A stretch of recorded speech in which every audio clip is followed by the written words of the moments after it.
Hi అండి, welcome to our channel. ఇలా సింపుల్గా బీరకాయ పచ్చడి చేసుకున్నారంటే ఇక ఏ కూరలు అవసరం లేదండి. ఇదే పచ్చడితో అన్నమంతా తినేస్తారు. ముందుగా స్టవ్ ఆన్ చేసుకొని కడాయి పెట్టుకొని అందులోకి 2 టేబుల్ స్పూన్ దాకా ఆయిల్ని వేసేసుకొని ఒక 7 నుంచి 8 దాకా పచ్చిమిర్చిని ఇలా తుంచుకొని వేసేసుకొని మూత అడ్డంగా పెట్టుకొని ఇలా ఫ్రై చేసేసుకోండి. ఇలా కొద్దిగా ఎర్రగా ఫ్రై అయ్యేంత వరకు వేయించేసుకొని ఒక ప్లేట్లోకి తీసుకొని పక్కన పెట్టేసుకోండి.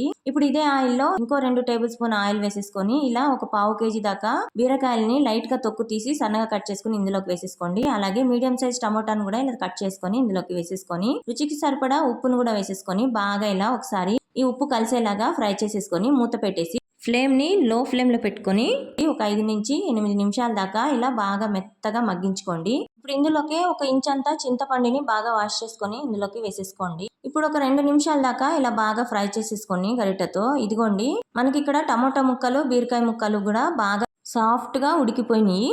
ఇదిగోండి, బీరకాయ ముక్కలు మెత్తగా ఉడికిపోయినాయి. ఇప్పుడు స్టవ్ ఆఫ్ చేసుకొని చల్లారబెట్టుకోండి. ఇప్పుడు ఒక మిక్సీ జార్ తీసుకొని ఒక 4-5 టేబుల్ స్పూన్ దాకా పల్లీలని ఇలా వేయించుకొని తొక్కు తీసుకొని ఇందులోకి వేసేసుకోండి.